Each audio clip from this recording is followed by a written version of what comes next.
Assalamu alaikum ji. This is Usama Jamil from Project Legal Guidance of Jurist.pk. Today we have lecture on law of FIR with Mr. Jawad Zafar. Mr. Jawad Zafar is an advocate of Supreme Court of Pakistan. He is a founding partner at Jawad Zafar and Associates, and he is a criminal expert as well. Very warm welcome to you, Jawad Saab, and thank you so much for giving us your precious time. Thank you or Assalamu alaikum. Thank you for having me Walaikum here. assalam. Thank you, sir. Thank you. Sir नाजरीन मैं time को जो है वो short है time हमारे पास, तो मैं जल्दी से ही हमारे जो मोअज़्ज़िज़ गेस्ट हैं जवाद ज़फ़र साहब उनकी तरफ जाऊंगा और सर उनसे जानना चाहेंगे हम नाजरीन कि ये जो FIR है जिसको आम जबान में पर्चा कहा जाता है, इसका फलसफा क्या है और बेसिकली जो FIR है ये होती क्या है? जी जवाद ज़फ़र साहब, सर बताइएगा सर FIR क्या होती है? जो बेसिकली जैसे डिसाइड हमारा हुआ था कि ये एक आम बंदे के समझाने के लिए भी ये बात होगी। तो जो जी हमारी सर। FIR होती है ये फर्स्ट इंफॉर्मेशन रिपोर्ट होती है। इसको उर्दू में कहते हैं इब्तदाई इतलाई रिपोर्ट। राइट। ये जो हमारी ज़ाब्ता फौजदारी या CRPC है उसका सेक्शन 154 है, उसके तहत ये लॉन्च होती है और उसमें इसकी इंग्रेडिएंट्स सारे दिए हुए हैं कि वो क्या क्या इंग्रेडिएंट्स हैं जिनके तहत ये FIR लॉन्च होती है। उसमें पहली बात तो ये है कि वो एक इंफॉर्मेशन हो, जो दी जाए वो एक इतला या इंफॉर्मेशन हो और वो कॉग्निजेबल ऑफेंस से रिलेट कर रही हो। और नॉन कॉग्निजेबल ऑफेंस की FIR लॉन्च नहीं होती। और ये कैसे पता चलता है कि कोई ऑफेंस कॉग्निजेबल है या नहीं है? तो जो अकरेंस जो उसमें लेस किया जाता है FIR में, उसकी नेचर देख के एक ऑफेंस कॉन्स्टिट्यूट होता है। उस ऑफेंस को फिर हम जब CRPC का जो सेकंड स्केड्यूल है उसमें लेके जाते हैं तो वहां पे दिया हुआ है कि ये कॉग्निजेबल ऑफेंसेस हैं और ये नॉन कॉग्निजेबल ऑफेंसेस हैं। तो अगर information is related to the commission of cognizable offence हो तो फिर उसको एक रजिस्टर होता है जो पुलिस स्टेशन में रखा जाता है, जो कि मुतलका सूबाई हुकूमत जो होती है वो उनको देती है, उसमें दर्ज किया जाता है। और उसमें जो इत्तला होती है अगर वो लिखी हुई हो तो इन्फॉर्मर के उसके ऊपर साइन होते हैं, अगर वो लिखी हुई ना हो तो वो आके ज़ुबानी बयान करता है। जो मुतलका SHO या कोई भी जो ऑफिशियल वहाँ पे होगा वो उसको तहरीरी शक्ल में लिखेगा और उसके साइन करवाएगा और उसको पढ़ के सुनाएगा और फिर उसको इनकॉर्पोरेट करेगा FIR के रजिस्टर में जो कि पुलिस स्टेशन में रखा होता है। तो ये FIR लॉन्च हो जाती है। फिर FIR का जो रजिस्टर होता है उसकी कुछ कॉपीज होती हैं, जो एक कॉपीज एरिया मजिस्ट्रेट जो मुतलका होता है उसको भेज दी जाती है, एक जो मुतलका SSP होता है उसको भेज दी जाती है।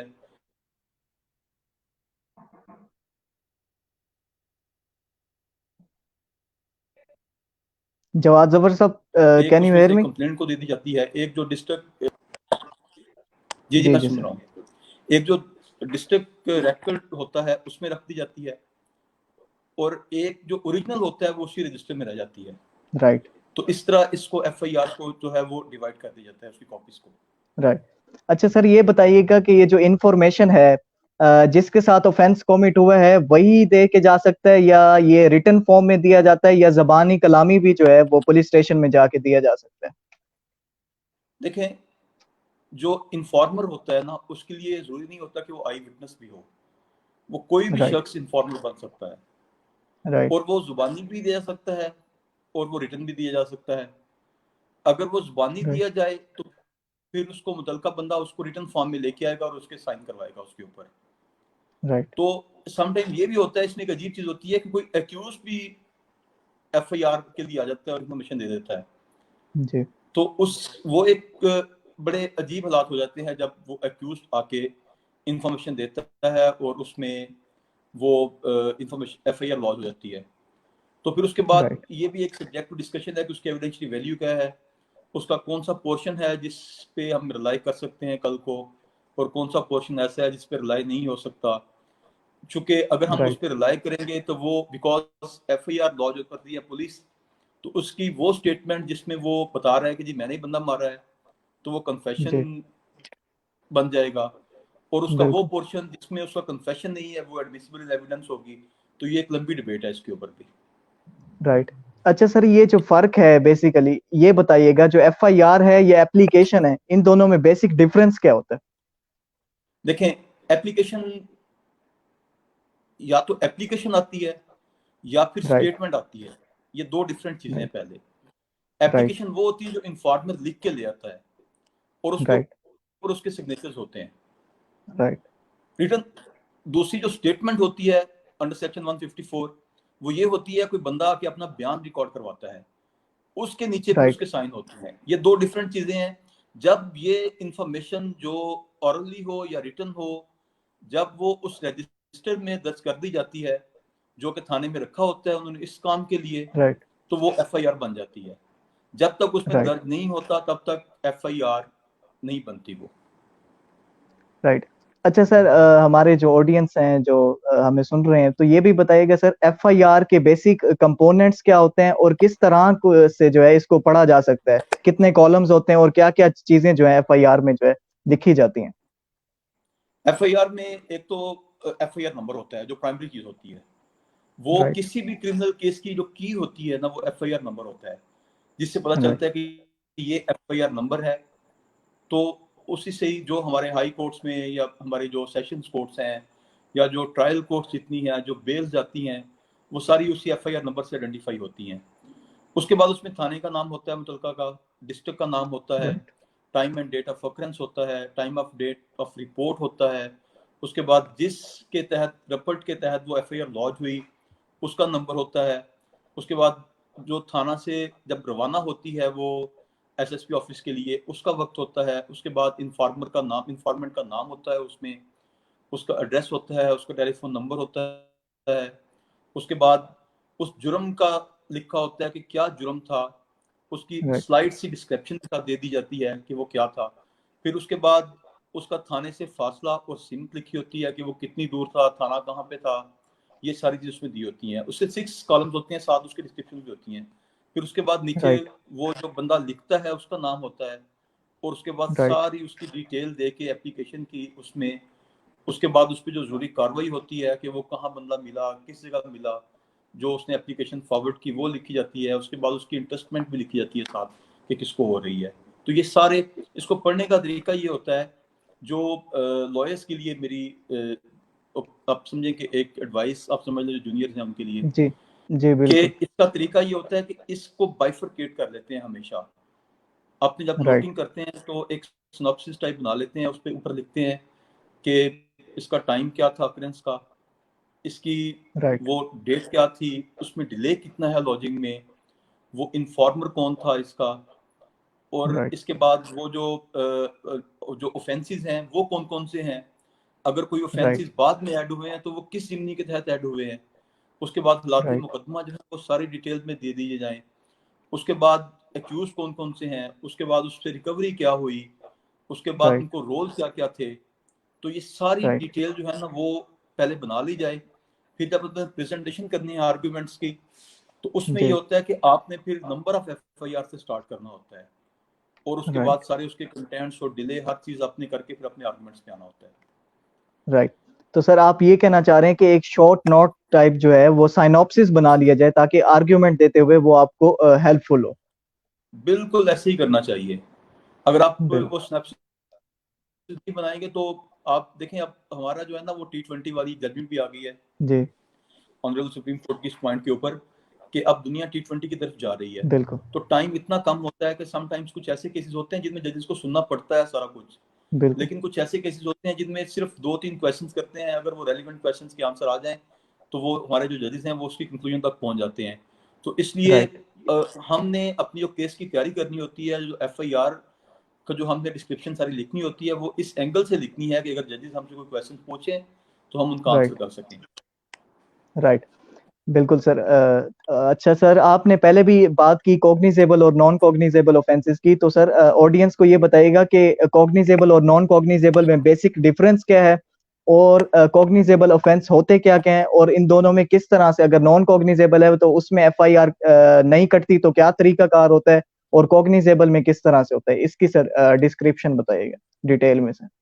देखें देखें इसमें जो कॉग्निजेबल ऑफेंसेस हैं वो डिफाइन कर दिए गए हैं। ये वो ऑफेंसेस होते हैं जिनमें पुलिस ऑफिसर विदाउट वारंट किसी को अरेस्ट कर सकता है, राइट और नॉन कॉग्निजेबल ऑफेंसेस वो होते हैं जिनमें विदाउट वारंट किसी को अरेस्ट नहीं किया जा सकता।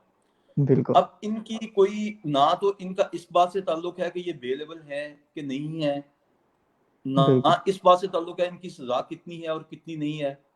ये जो लॉ बिल्कुल गिवर हैं जिन्होंने स्टैट्यूट दिया है, उन्होंने सेकंड स्केड्यूल ऑफ सीआरपीसी में ये लिख दिया है कि ये ऑफेंसेस जो हैं ये कॉग्निजेबल ऑफेंसेस हैं और ये नॉन कॉग्निजेबल ऑफेंसेस हैं। अब वो बिल्कुल लॉ गिवर ही बेहतर बता सकता है कि उसका माइंड क्या था इनको बनाने के लिए। तो हमने वहां से इस बात को देखना होता है सेकंड स्केड्यूल से कि ये ऑफेंसेस कॉग्निजेबल हैं या नहीं है। इसके अलावा हमारे पास कोई और राइट क्राइटेरिया नहीं है। वैसे मेरा अपना राइट तो इसमें जो अपनी फीलिंग है, इसमें जो मैं समझता हूँ वो ये है कि जो ऑफेंसेस प्रोहिबिटिव क्लॉज में फॉल नहीं करते, हमारी जो राइट लेजिस्लेचर है उन सब को वो नॉन कॉग्निजेबल कर दे, और जो राइट प्रोहिबिटिव क्लॉज में फॉल करते हैं उनको कॉग्निजेबल कर देना चाहिए। उसकी वजह ये है कि हमारे बहुत सारे डिस्प्यूट्स खत्म हो जाएंगे, क्योंकि ये छोटे छोटे मैटर्स होते हैं फिजिकल, जैसे 406 है जहाँ पे कोई बात समझ नहीं आती पुलिस वालों को, वो 406 का क्रिमिनल केस दर्ज कर देते हैं। जी अब 406 जो है वो मॉनिटरी मैटर्स हैं, बेसिकली सिविल डिस्प्यूट होता है, वो उसको स्ट्रेस जी करते हैं, ड्रैग करते हैं, एफआईआर उसमें लॉन्च कर देते हैं। तो ये जी बेसिकली एक वाइट कलर क्राइम है। अब कुछ ऐसी एफआईआर भी होती हैं जिनमें pre lodging of FIR inquiry भी होती है। हमारे जो ब्लास्फेमी बिल्कुल के केसेस हैं उनमें ये मैंडेटरी है। इस तरह कुछ FIA जो एफआईए के जितने भी मैटर्स होते हैं उनमें भी, तो जी बेसिकली एफआईए को ये मैंडेट हमने क्यों दिया कि आप pre lodging of FIR inquiry करें, उसके पीछे लॉजिक यही थी कि ये व्हाइट कॉलर क्राइम्स होते हैं, समटाइम इसमें फॉल्स एलिगेशन भी आ जाते हैं। तो मेरा अपना बिल्कुल कहना ये है इस पे कि जितने भी ऐसे ऑफेंसेस हैं हमारी पीपीसी में जो मॉनिटरी जी मैटर से रिलेट करते हैं, उनमें जी भी pre lodging of FIR inquiry होनी चाहिए। वैसे पुलिस वालों ने जी अपने एसओपी बना लिए हुए हैं उसके ऊपर, तो क्या ही अच्छा होता राइट अगर इसमें लॉ में भी अमेंडमेंट करके उनको पावर्स दे दी जाती कि आप पहले इंक्वायरी करें, इंक्वायरी के बाद आप सेटिस्फाइड होते हैं इस पॉइंट के ऊपर, तो आप फिर इसके ऊपर एफआईआर लॉन्च करें। और राइट इस पे ये भी है कि अगर बंदा अरेस्ट भी हो जाए फर्ज करें, तो फर्स्ट जी रिमांड के ऊपर जब वो मैजिस्ट्रेट के पास जाते हैं तो हमारे जो लर्नड मैजिस्ट्रेट्स हैं वो उनको बेल दे दें, प्रोटेक्टिव बेल ग्रांट कर दें उनको कि आप जाएं और जाके अप्रोच करें सेशंस कोर्ट को अपनी बेल के लिए। इसमें राइट इन्वेस्टिगेशन की कोई जरूरत नहीं है, क्योंकि ये जो मैटर्स हैं इनमें कोई स्ट्रिक्ट सेंस ऑफ इन्वेस्टिगेशन वो कुछ रिकवरीज होनी नहीं होती। तो बेहतर यही जी होता है बिल्कुल कि इन लोगों को इसमें जो है वो इंक्वायरी की तरफ लेके जाया जाए इंस्टेड ऑफ इन्वेस्टिगेशन। तो मेरी एक इसमें फीलिंग राइट है, लेकिन अनफॉर्चुनेटली लॉ जो है वो मेरी फीलिंग को सपोर्ट नहीं करता। बिल्कुल सर अच्छा सर आपने बड़ा अच्छा डिस्क्राइब किया अच्छा सर काइंड्स ऑफ FIR पे आ जाएंगे सर ये बताइएगा जो ऑडियंस है कि FIR की कितने एग्जाम है जिसमें क्रॉस FIR है या जीरो FIR है तो ये बेसिकली होती क्या है देखें, एफआईआर की तो कोई किस्म नहीं है, बेसिकली एफआईआर होती है। एक जीरो जी एफआईआर है जिसका हमारे यहाँ पे बहुत कम कंसेप्ट है। ये बेसिकली इंडियन एक फिलोसफी है।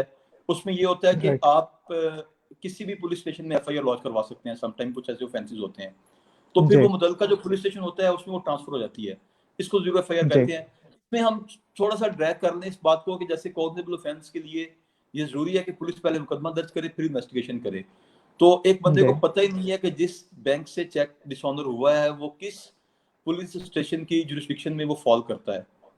जी तो वो क्या करेगा फिर उसके ऊपर, वो ये करेगा कि वो मुतलका थाने में चला जाएगा, वो जाके केस फाइल कर देगा। राइट तो बाद में समझ आएगी कि ना राइट मेरी रेजिडेंस है यहाँ पे, ना मेरा बैंक है ना उसका बैंक है, तो मैं तो गलत जगह पे आ गया हूँ। तो फिर वो एफआईआर इस पॉइंट के ऊपर नल एंड वाइड नहीं होगी, बल्कि उसको मुतलका जो है वो पुलिस स्टेशन उसमें ट्रांसफर कर दिया जाएगा।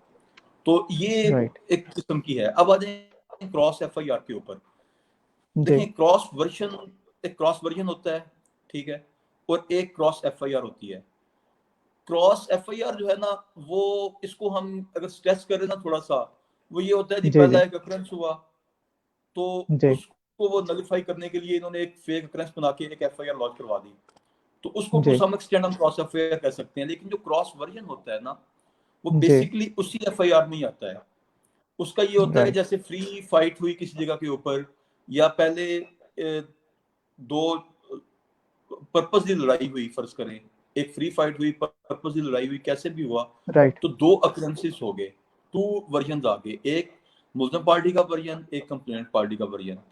अच्छा, उसमें राइट एफआईआर लॉन्च हो जाती है पहले, जो पहले अप्रोच कर गया, जब दूसरी पार्टी जी आती है तो उनका वर्जन जो है वो इन्वेस्टिगेटिंग ऑफिसर रिकॉर्ड पे लेके आता है, तो उसको क्रॉस वर्जन कहते हैं। और नंबर ऑफ टाइम ये होता है कि जो एफआईआर होती है वो स्टैंड नहीं कर रही होती, और जो जी क्रॉस वर्जन होता है तो वो स्टैंड कर जाता है। तो हमारी एक बहुत बड़ी एम्बिग्यूटी भी है और लोगों को मिसकंसेप्शन भी है इस बात की कि जिसने पहले एफआईआर लॉन्च करवा ली वो सस्टेन कर जाएगी, और जो क्रॉस वर्जन पे आ गया वो खड़ा नहीं होगा।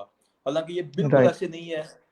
जो इंजरीज, जो एट्रीब्यूट होंगी जिसको, वो क्रॉस वर्जन जो आएगा उसमें वो बिल्कुल वैसे ही चलेगा, उसमें कोई शक नहीं राइट है कि वो क्रॉस राइट वर्जन ने खड़े होना है। और अगर उसमें स्ट्रेंथ हुई, उसमें सच्चाई हुई, तो क्रॉस वर्जन में सजा हो जानी है बंदे को, और जो एफआईआर है उसमें एक्विटल हो जानी है।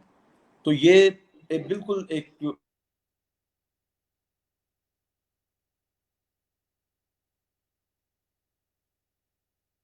जवाद वो साहब, आप मुझे इसमें आप सुन कह पा लें कि रहे एक एम्बिगुअस और मिसकंसेप्शन। जी जी, मेरी आवाज आ रही है? हैं? जी जी, अब आ रही है सर, बीच में नहीं आ रही थी। जी, कैरी करें सर। जी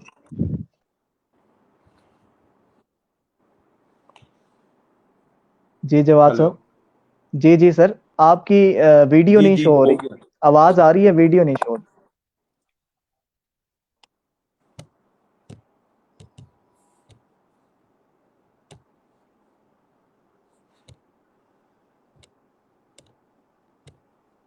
जी जी सर, जवाद साहब बोलें सर।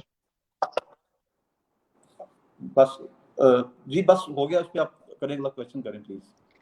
अच्छा सर, जो रेलिवेंट प्रोविजंस हैं सीआरपी की सीआरपीसी से या पुलिस रूल से सर, वो बताइएगा जो एफआईआर से रिलेटेड है सर।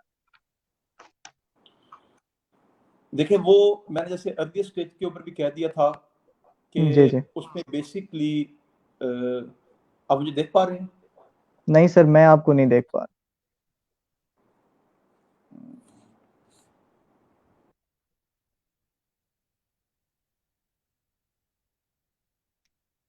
जवाद साहब, हमें थोड़ी देर में ज्वाइन करते हैं, जरा कनेक्टिविटी इशू आ गया था।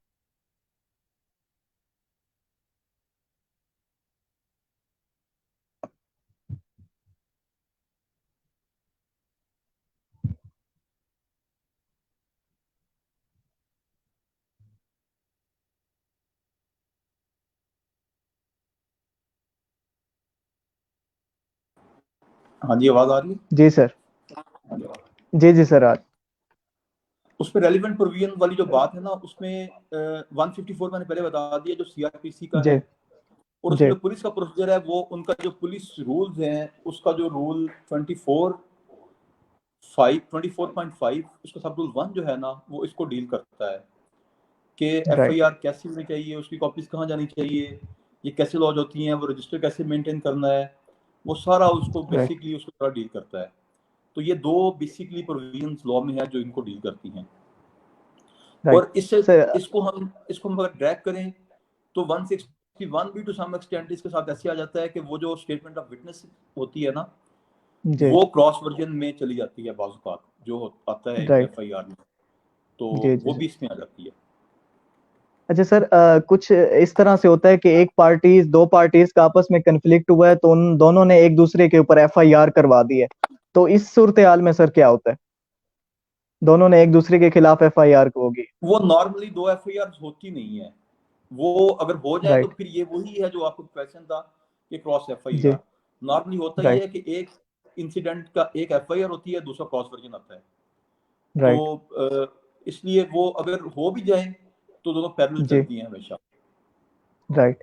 तो मतलब सर, ये पॉसिबिलिटी है कि एक ही ऑफेंस पे जो है वो दो एफआईआर जो हैं वो हो सकती हैं।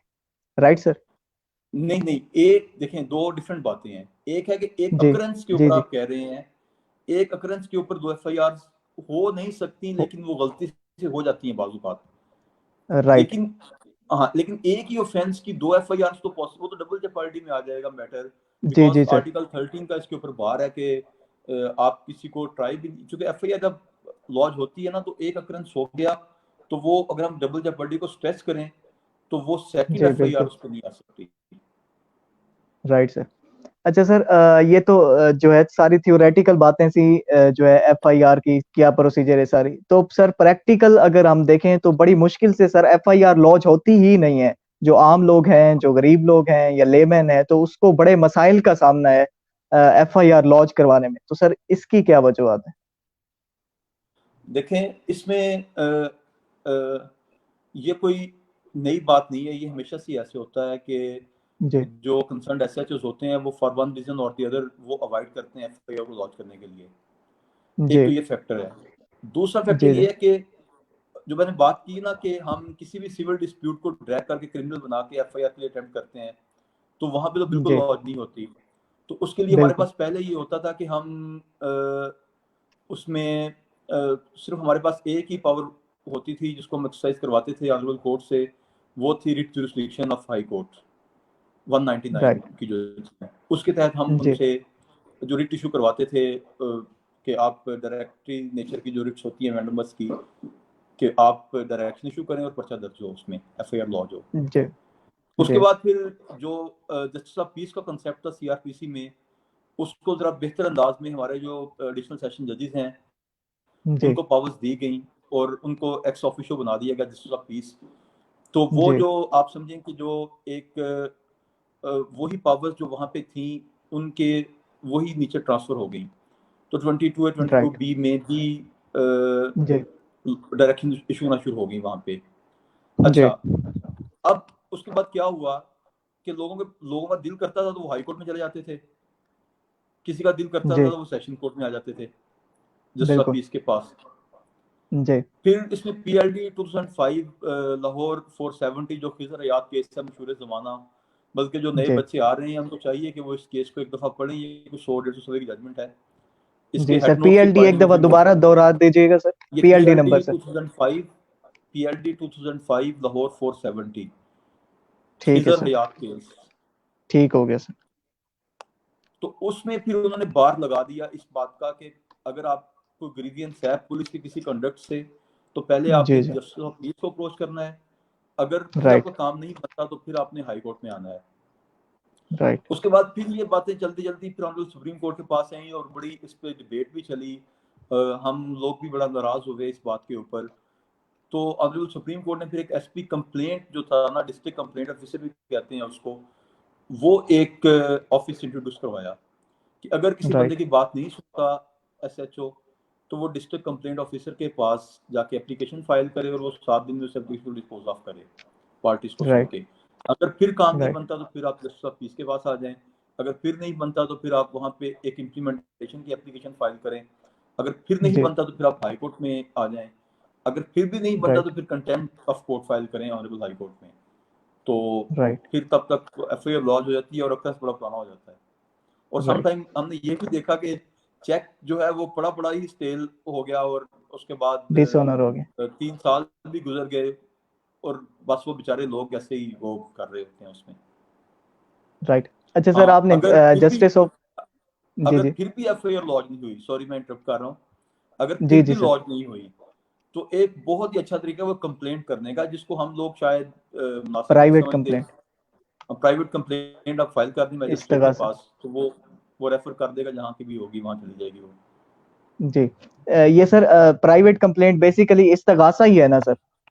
इस्तगासा जिसको उर्दू में कहते हैं, ऐसे जी ही है। जी सर, इसको जरा डिटेल में सर वजाहत कीजिएगा। तो सर ये जो हमारे पास मैसेज भी आए थे कि इस्तगासा के ऊपर जरा डिटेल में गुफ्तगू कीजिए, तो सर एक डिटेल डिस्क्रिप्शन दीजिएगा सर इस्तगासा के बारे में। इस्तगासा ये जो है ना फाइल वो किस तरह सेट ऑफ से होता एलिगेशन। देखें, इस्तगासा जो है? होता जी है ना, वो एक जी सेट ऑफ एलिगेशन होता है। वो भी राइट। लेकिन मैजिस्ट्रेट को डायरेक्टली हम फाइल करते हैं वहाँ पे। वो सेक्शन जी जी 200 ऑफ सीआरपीसी उसको डील करता है। उसके जी बाद उसमें मैजिस्ट्रेट चाहे तो खुद इंक्वायरी करे, खुद चाहे इंक्वायरी कर ले या किसी पुलिस ऑफिसर को रेफर कर दे फॉर इंक्वायरी। इंक्वायरी रिपोर्ट और विटनेसेस की स्टेटमेंट के बाद वो समझे कि ये कंप्लेंट नहीं बनती तो वो उसको डिसमिस कर देगा। अगर वो समझे राइट 202 में 202 सीआरपीसी में इंक्वायरी होती है, 203 में वो डिसमिस कर देगा उसको। अगर वो समझे कि मैंने इस मुल्ज़िम को बुलाना है तो वो 204 में उसके खिलाफ प्रोसेस इशू कर देगा। तो वो जब प्रोसेस राइट इशू हो जाएगा तो वो जो प्राइवेट कंप्लेंट होती है ना, वो भी एक जी किस्म का स्टेट केस ही बन जाती है। और उसके राइट बाद वो उसको ऐसे ही प्रोसिक्यूट किया जाता है और इस तरासू में भी लोगों को सजाएं होती हैं, उनकी अपील्स भी डिसमिस होती हैं और सुप्रीम कोर्ट से जाके वो होल्ड भी होती हैं और लोग अपनी सेंटेंसेस की एग्जीक्यूशन के बाद बाहर आते हैं। तो लेकिन राइट। ये चूंकि थोड़ा सा टफ काम है लोगों के लिए, ये है कि एफआईआर लॉन्च होगी तो इस बंदे को फौरन कस्टडी में ले लिया जाएगा। तो इसके जी ऊपर भी कॉन्फ्लिक्टिंग व्यूज थे कि जब प्रोसेस इशू हो जाए और जो मैजिस्ट्रियल कोर्ट है या जो भी कंसर्न कोर्ट है, अगर वो जी फर्स्ट इंस्टांस पे वारंट इशू करती है तो क्या उसको जी। बेल करवानी चाहिए या वो 91 के छोटी बांड्स दे दे। ये एक 91 राइट। सीआरपीसी का सेक्शन है जिसके तहत जो कोर्ट्स होती हैं वो किसी बंदे की अपीयरेंस को बाउंड करने के लिए उससे छोटी बांड ले लेती है। बंदा कोई भी हो सकता है, चाहे वो विटनेस हो चाहे वो मुलजम हो, उस पर वर्ड राइट। पर्सन यूज हुआ है।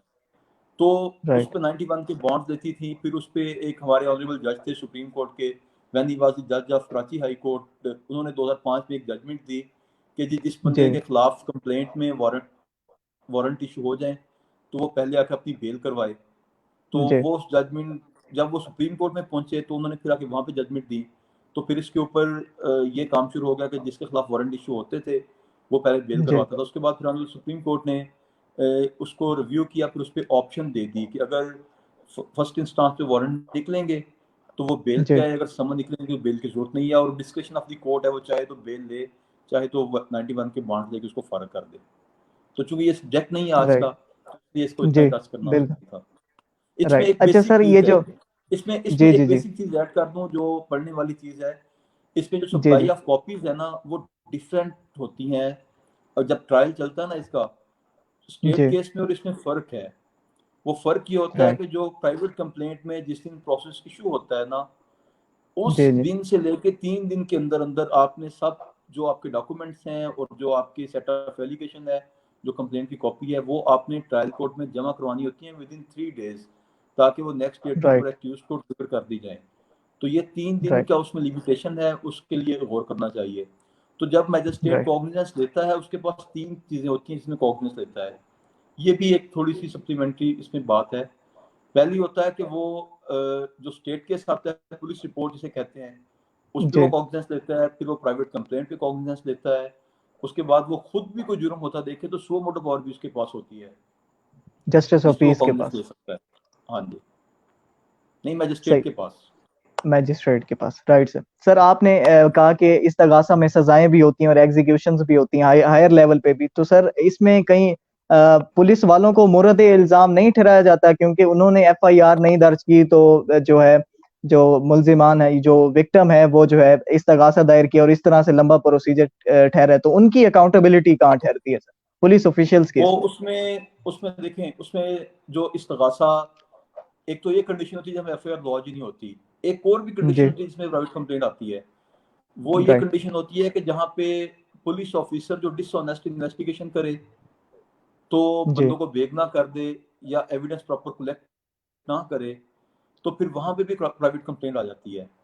उसमें फिर राइट। जो लॉयर्स होते हैं जो प्रॉपर ट्रायल कर रहे होते हैं, वो पुलिस ऑफिसर जो इन्वेस्टिगेटिंग ऑफिसर होता है उसको जी। भी साथ मुलजिम रख लेते हैं 155 सी ऑफ पुलिस ऑर्डर का, कि इसने डिसऑनेस्ट राइट। इन्वेस्टिगेशन की है। और अगर वो एविडेंस डिस्ट्रॉय करता है तो साथ जो 201 पीपीसी है उसमें भी उसको रख दिया जाता है। तो समटाइम ये होता है कि राइट। अगर क्रॉस केसेस आ जाएं तो जी। पुलिस ऑफिसर जो होता है वो दोनों तरफ से मुलजिम होता है। वो भी कह रहे होते हैं कि डिसऑनेस्ट इसने किया है काम, और ये भी कह रहे होते हैं, तो वो उधर भी मुलजिम रखा होता है, इधर भी रखा होता है मुलजिम। तो उसका ट्रायल भी राइट। अजीब होता है कि राइट। अच्छा सर, कुछ सर फॉल्स और फिक्टिशियस जो एफआईआर्स अगर किसी के खिलाफ हो जाती हैं और होती भी हम देखते हैं, तो सर इस सूरत हाल में क्या क्या रेमेडीज होती हैं, क्या क्या फोरम्स हैं जिसमें सर जाया जा सकता है मुतासरीन लेकिन इसकी को? स्टेजेस होती हैं। अगर तो 182 का जो प्लंदरा उसे कहते हैं, जो लीगल लैंग्वेज है उसमें, वो जी। पुलिस वाले फॉरवर्ड करते हैं मैजिस्ट्रेट को, जो समन करके सजा देता है फिर उनको। एक तो ये राइट। है। दूसरा ये है, इसके ऊपर ये वैसे एक डिटेल इस पे शायद हम करेंगे भी बात बाद में, कि जी। अगर फाइनल एक्विटल होती है तो उसके कॉन्सिक्वेंसेस क्या होते हैं, उसमें पर्जरी कैसे आती है, और कैसे जो एक्यूज्ड है जिसको हम 10 साल ड्रैग करते हैं और बाद में पता चलता है कि वो एलिगेशन ही गलत था, तो बिल्कुल। इस पे भी वो कार्रवाई कर सकता है 193 194 की।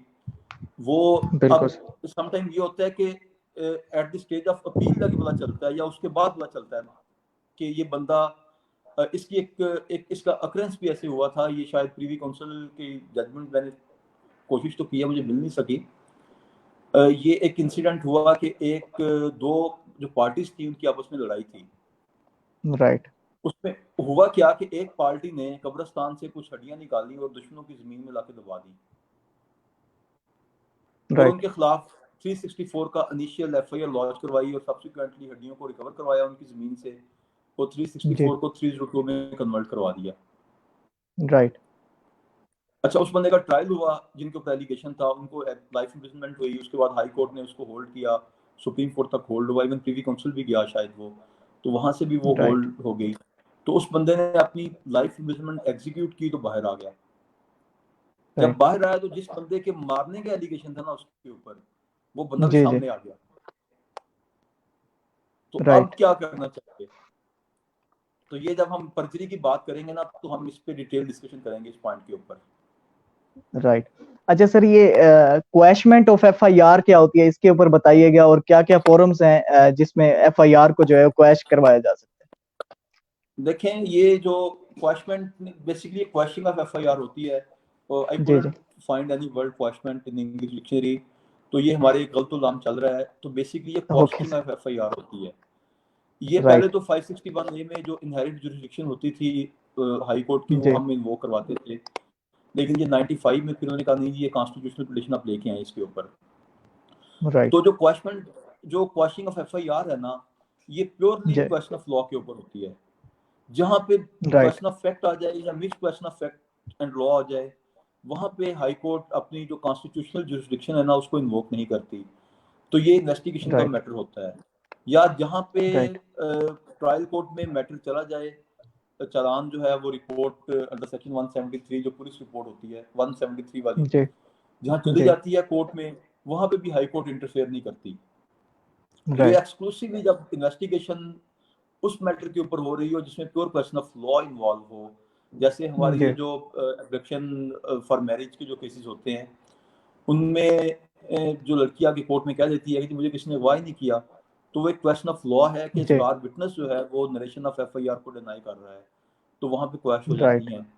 इसी तरह राइट। समटाइम ये होता है कि एक ऑफेंस ही नहीं होता, लेकिन पुलिस गलत राइट। एफआईआर लॉन्च कर देती है।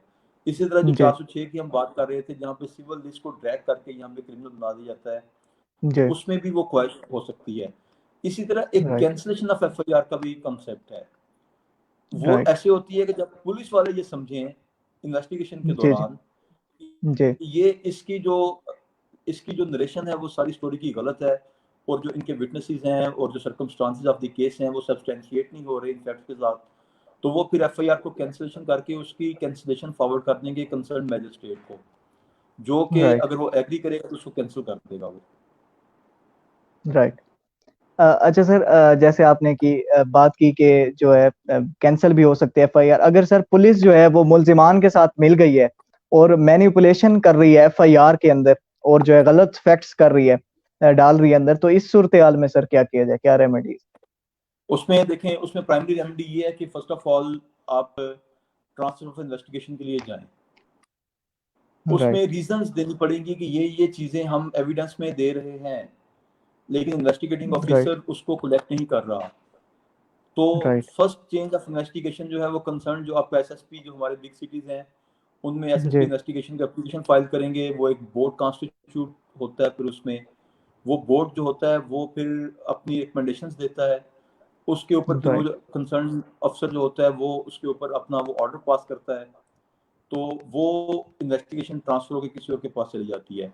अगर आपकी इन्वेस्टिगेशन ट्रांसफर ना हो तो फिर आप जी। उस पर प्राइवेट कंप्लेंट फाइल कर सकते हैं।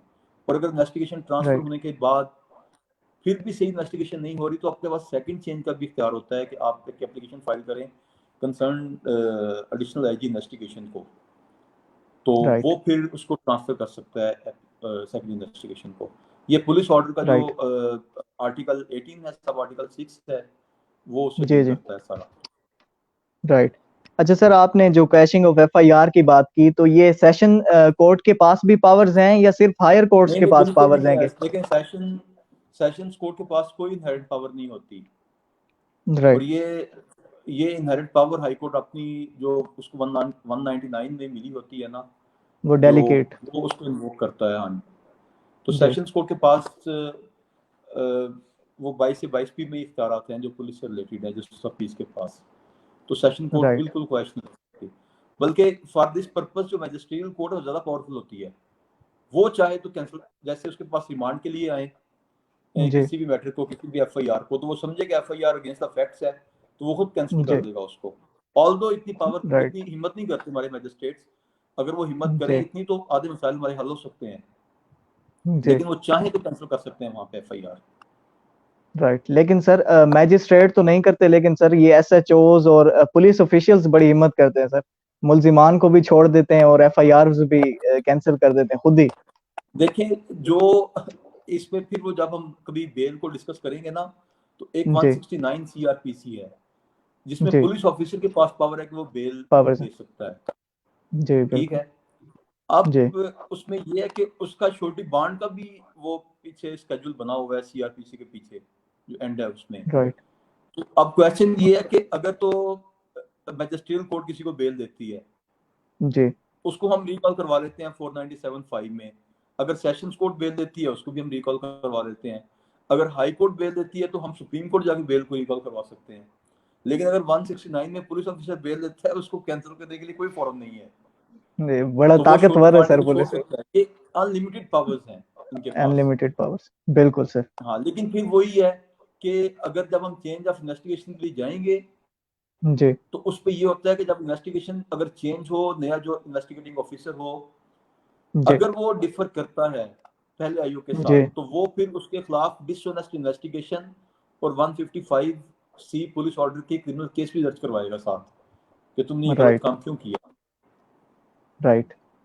सर आपने बड़ी अच्छी तरह हर चीज को एक्सप्लेन किया, तो सर मेरे ख्याल में हर चीज ही, हर पहलू ही कवर हो चुका है। तो सर सेशन के इख्तिताम की तरफ जाने से पहले मैं चाहूंगा सर आप ब्रीफ सा ओवरव्यू दे दें, ताकि जिन्होंने अभी हमें ज्वाइन किया है तो वो उनको ओवरव्यू मिल सके, और देखने वाले भी जो हैं तो उनको शॉर्ट सा ओवरव्यू मिल सके स्टार्ट से सर अब तक। एक ब्रीफ सा ओवरव्यू दीजिएगा। देखें, ये एफआईआर जो है ना, इसके बारे में हमने बात की आज। जी। एफआईआर जो इंफॉर्मेंट होता है ना, या जो जी इंफॉर्मर बिल्कुल। होता है, जी। उनके लिए ये एक डॉक्यूमेंट है which sets the law into motion. बिल्कुल। लेकिन जो इन्वेस्टिगेटिंग ऑफिसर्स होते हैं ना, जी। उनके लिए ये एक सेट ऑफ एलिगेशन होता है जिसकी बेस के ऊपर वो अपनी इन्वेस्टिगेशन को स्टार्ट करते हैं। उसके बाद उसको प्रोसेस करते हैं, उसके बाद जो अक्यूज्ड है उनको बुक करते हैं और उनको लॉ के जो क्लचेस होते हैं उसमें लेके आते हैं। बिल्कुल सर। उसके बाद जो एफआईआर होती है, इसकी एविडेंशियली जो वैल्यू होती है, वो ये डिपेंड करता है कि ये कौन से हालात के तहत एफआईआर लॉन्च हुई है। समटाइम इसकी जो एविडेंशियली वैल्यू होती है वो बहुत ज़्यादा होती है, लेकिन जो जेनेरिक है, जो जनरली है, वो ये है कि ये सब्सटेंटिव जी। पीस ऑफ एविडेंस नहीं है। राइट। ये सब्सटेंटिव पीस ऑफ एविडेंस नहीं है। ये राइट। सिर्फ हम उसको corroborate करने के लिए, जैसे हम 161 की जो स्टेटमेंट होती है उसको 162 जी। में corroborate करते हैं, तो इसको हम corroborate करते हैं आर्टिकल 140 ऑफ कानून शहादत में, कि आपने ये पहले बात कही, बाद में ये कही। और राइट। कुछ में ये इसकी बहुत वैल्यू होती है। लेकिन अनफॉर्चुनेटली राइट। हमने लॉ को डेवलप करते करते इस पॉइंट पे ले आए हैं कि हम हर बात ही एफआईआर पे छोड़ दी है। ये जरूरी नहीं है कि हर पूरी कहानी एफआईआर में लिखी जाए, बिल्कुल। लेकिन ये जरूरी भी होता है कि उसमें लिख दिया जाए। ये फॉर एंड अगेंस्ट इस पे चल रहा है। तो बिल्कुल। हमने एफआईआर की बाबत डिस्कस किया। अगर एफआईआर लॉन्च ना हो तो फिर क्या जी। रेमेडीज हैं हमारे पास, जी। हमने कहाँ कहाँ जाना है। और अगर आप समझें कि एफआईआर कैंसिल हो जाए या जी। प्रॉपर इन्वेस्टिगेशन ना हो उसके बाद, तो फिर हमने जी। कहाँ जाना है, वो सारा डिस्कस किया उसमें। उसके जी। बाद ये हमने डिस्कस किया इसमें कि अगर एफआईआर जो फॉल्स लॉन्च हो जाए तो उसकी क्या जी। रेमेडीज हैं। बिल्कुल। तो आई जी। थिंक ये एफआईआर से रिलेटेड ऑलमोस्ट 75% सारा कुछ कंप्लीट है इसमें। अगर राइट सर। और अगर सर। नॉन जी। जी। कॉग्निजेबल ऑफेंस हो, एक बात जो जी मिसिंग नॉन को। हो रही है, जी। जी नॉन अगर कॉग्निजेबल, नॉन बिल्कुल। कॉग्निजेबल ऑफेंस हो तो फिर क्या होना है। फिर जी। जी। 155 जो है ना, उसमें या तो वो पुलिस ऑफिसर जो है वो परमिशन लेगा इन्वेस्टिगेशन की, कंसर्न एरिया मैजिस्ट्रेट से उसको परमिशन देगा, तो वो उस पर प्रोसेस स्टार्ट कर देगा। या फिर अगर वो राइट। समझेगा कि इन्वेस्टिगेशन की जरूरत नहीं है, तो वो उसका कलंदरा उसे कहते हैं, वो बना के मुतल्लिका एरिया जी मजिस्ट्रेट को फॉरवर्ड कर देगा और वो खुद उस पर प्रोसीड करेगा। तो ये कंप्लेंट की तरह चलती है फिर आगे। राइट। तो मतलब इसमें सर जैसे 155 में 154 है काबिले दस्त अंदाजी, तो उस तरह का प्रोसेस या प्रॉपर जो है वो नहीं चलता नॉन कॉग्निजेबल में, राइट सर? बिल्कुल नहीं चलता, बिल्कुल नहीं कंप्लेंट की चलता। तरह जो है, जैसे इस्तगासा है या प्राइवेट कंप्लेंट है, तो उस तरह से अब ही फर्क टोटल सिर्फ ये है प्रोसीजर कि जो है। ये जी। Complaint set of allegation via police जाएगा मजिस्ट्रेट के पास, एक ये राइट। ऑप्शन है। अगर पुलिस वाला चाहे कि जी इन्वेस्टिगेशन करनी है मैंने इसमें, तो फिर वो परमिशन जी। ले लेगा जाके मजिस्ट्रेट से। राइट। सर अगर आप सर मैं एंड में चाहूंगा कि आप ऑफेंसेस अगर थोड़े से बता दें जो ऑडियंस है उनको, कि कॉग्निजेबल जो है उसमें तो डकैती, मर्डर या रेप आता है, तो नॉन कॉग्निजेबल में बताइएगा सर कौन कौन से ऑफेंसेस? नॉन कॉग्निजेबल में 468 471 नॉन कॉग्निजेबल है।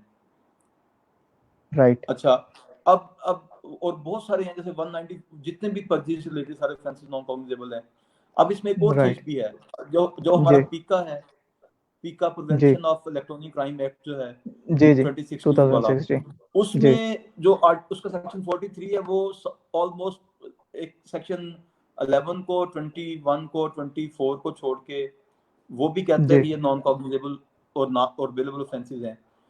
अब राइट। एक और भी चीज है मैं जो ऐड करना चाहता हूँ इसमें, कि जी अगर एक बंदे ने 3 नॉन कॉग्निजेबल ऑफेंसेस कमिट किए हैं, कॉग्निजेबल किया है, तो वो ऐसे ही कंसीडर होगा जैसे सारे कॉग्निजेबल है, उनमें अरेस्ट हो सकता है। अब 420 468 471 इनमें सिर्फ राइट। 420 कॉग्निजेबल है और 468 राइट। Non bailable. लेकिन वो जब राइट। बेल होनी होती है तो बिल्कुल नहीं होती, क्योंकि वो एक ही फेंस पकड़ के बैठ जाता है। और कॉग्निजेंस जी लेने के लिए वो 420, और नंबर ऑफ टाइम ये होता है कि पुलिस वाले जो हमारी इस जी। जी इंटरप्रिटेशन को मिस यूज करते हैं, वो जहाँ पे नॉन कॉग्निजेबल ऑफेंसेस हो वहाँ पे एक आधा फेक कॉग्निजेबल साथ लगा लेते हैं और एफआईआर लॉन्च कर देते हैं, जहाँ पे उनका अपना पर्पज होता राइट। है। तो जी बस फिर वो बंदा रगड़े में आ जाता है। उसके बाद फिर ये अदालत को बात समझाना मैजिस्ट्रियल कोर्ट्स को कि जनाब ये जी। कॉग्निजेबल ऑफेंस लगाया इसीलिए गया है कि ये नॉन कॉग्निजेबल ऑफेंसेस को रगड़ा जाए। कॉग्निजेबल कर लिया जाए। वो मुमकिन ही नहीं बिल्कुल सर। होता कि आप समझा सकें। राइट। लेकिन सर आप जैसे अगर वकील हो तो सर मेरे ख्याल में वो जब क्रॉस एग्जामिनेशन होगा या इसका सी सेक्शन होगा एफआईआर का, तो उसमें सारा कुछ सर वाजे हो जाएगा। वो क्रॉस एग्जामिनेशन की स्टेज बहुत लेट होती है, जब तक बंदा वैसे ही वो फर्क कर देते हैं। वो जब ट्रायल आएगा फिर राइट। होता है। Right sir. सर मेरे ख्याल में सारा कुछ ही क्लियर हो चुका है, तो आप कुछ फर्दर ऐड करना चाहें तो ठीक है, वरना फिर सर सेशन को एंड करते हैं। और हाँ, इसमें एक चीज है जो मैं आखिर में जी ऐड करूंगा। इंडिया एक ना एक डिबेट है इसमें कि जो जी। टेलीफोनिक जी इंफॉर्मेशन है क्या उस पर जी। एफआईआर जी। लॉन्च हो सकती है। तो इंडिया में ने राइट। जो 1977 में उनका एक केस लॉ आया था, उन्होंने इसके ऊपर लॉ डेवलप किया है इंडिया वालों ने। उन्होंने कहा कि राइट। टेलीफोनिक इंफॉर्मेशन आती है जी। और उसके बाद जो मुतलका एसएचओ है वो खुद उसको सुनता है, सुन के तहरीर कर लेता है और अपने साइन राइट। उल्टे कर देता है। उसके बाद इन्वेस्टिगेशन राइट। स्टार्ट हो जाती है और राइट। इन्वेस्टिगेशन जो है वो सब्सटेंशिएट करती है उन सेट ऑफ एलिगेशन को, तो फिर वो जी। एडमिसिबल हो जाती है। लेकिन अभी तक राइट। हमने इसके ऊपर काम नहीं किया। तो मेरे ख्याल में ये जो साइन वाली बात है ना, ये टेलीफोनिक इंफॉर्मेशन, आप किसी बंदे की जब जी टेलीफोन आता है, उसका जी। जी नंबर, उसकी पिक्चर साथ, अगर वो लाइव कॉल पे आता है तो जी।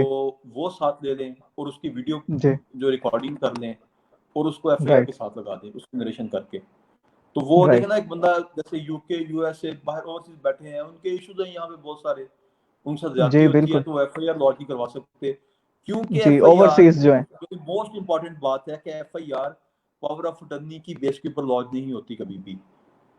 राइट। इन्फॉर्मर ने खुद आना है एफआईआर करवा, ये नहीं होता कि जी मैंने फलां को मुख्तारनामा दे दिया है तो जी आप जी जाके एफआईआर बिल्कुल। करवा दी मेरे बिहाफ के ऊपर, क्योंकि क्रिमिनल प्रोसीडिंग होती नहीं है ऐसे। तो राइट। फिर इसका ये होता है कि वीडियो रिकॉर्डिंग या कोई ऐसी चीज सामने आ जाए, उसका कुछ हम उसके लिए डेवलप करें लॉ को, ताकि उन लोगों की राइट। एफआईआर जो है वो वहीं पे लॉन्च हो सके।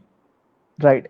तो सर आपने बात की मुख्तारनामे की और पावर ऑफ अटॉर्नी की, तो ओवरसीज जो पाकिस्तानीज हैं तो वो इसमें सर कहाँ लाए करेंगे?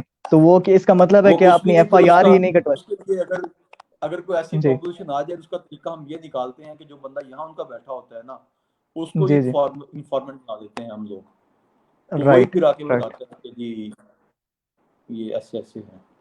राइट। ठीक है जवाद साहब, बहुत शुक्रिया सर आपका, आपने अपना कीमती वक्त निकाला और जो है एफआईआर पे लेक्चर दिया सर। इंशाल्लाह सर आपके साथ जो लेक्चर सीरीज है सर, नए लेक्चर के साथ मिलेंगे सर। तब तक के लिए सर अल्लाह हाफिज। Thank you sir, thank you अल्लाह सो मच हाफिज, सर। अल्लाह हाफिज आपको भी और दूसरों को भी। Thank you sir, thank you sir, thank you so much.